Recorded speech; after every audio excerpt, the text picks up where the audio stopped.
இன்றைக்கி வந்து cleaning process அதிகமாக இருந்ததுனால சமையல் அவ்வளோவா சரியாக செய்ய முடியல. அதனால் சண்டே சமையல் ரொம்ப சிம்பிளாக தான் செஞ்சுருக்கோம். இன்றைக்கி பார்த்திங்கன்னா முருங்கைக்காய் எறா தேங்காய் அரைச்சி ஊற்றி குருமா குழம்பு மாதிரி வைக்க போகிறோம்.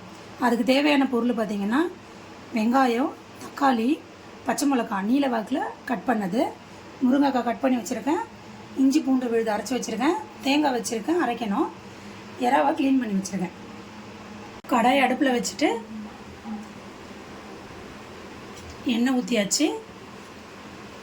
எண்ணெய் சூடானதுக்கப்புறம் கொஞ்சம் சோம்பு நல்லா பொரிஞ்சிடுச்சு. இப்போது வெங்காயம்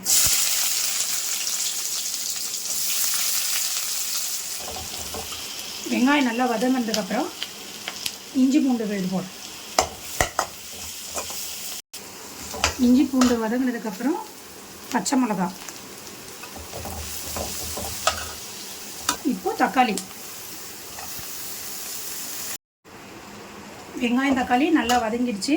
இப்போ வந்து நம்ம உப்பு போட்டோம்னா இறாலையும் முருங்கைக்காலையும் நல்லா உப்பு உரைக்கும். உப்பு போட்டு நல்லா வதங்கிடுச்சு பாருங்கள். உப்பு போட்டோம்னா லேசாக அந்த தண்ணி விடுது பாருங்கள். இந்த ஸ்டேஜில் எறா போடணும்.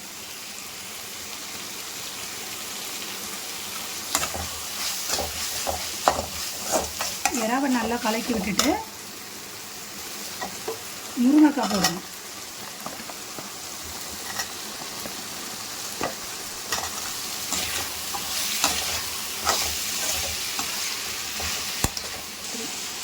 எறாவும் முருங்கைக்காவும் நல்லா வதங்கினதுக்கப்புறம் மஞ்சள் பொடி போடணும்.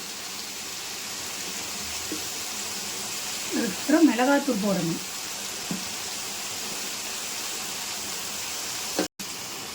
இந்த மிளகாத்தூள் வந்து நாங்கள் கையிலேயே அரைச்சது, அதாவது பொருளெல்லாம் வாங்கி காய வச்சு மிஷினில் அரைச்சது. கடையில் வாங்கி நாங்கள் யூஸ் பண்ண மாட்டோம். மிளகாத்தூள் நல்லா போட்டு கொஞ்சம் கலக்கி விட்டோன்னே இப்போ வந்து தண்ணி ஊற்றணும்.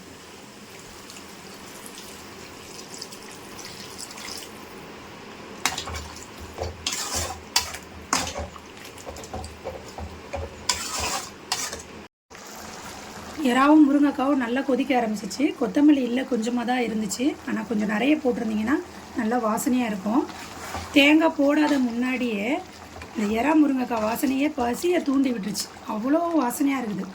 இப்போது லாஸ்ட்டு ஸ்டேஜ் நம்ம இப்போ வந்து தேங்காய் ஊற்ற போகிறோம்.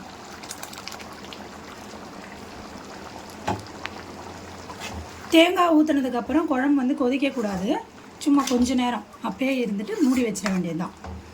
இதை வந்து தொக்கு மாதிரி வச்சு தான் நிறைய பேர் சாப்பிட்ருப்பாங்க. தேங்காய் அரைச்சி ஊற்றி குழம்பு மாதிரி சாப்பிட்டு பாருங்கள். இதை சாப்பிட்டுட்டு டேஸ்ட் எப்படி இருந்துச்சு எங்களுக்கு கமெண்ட் பண்ணுங்கள்.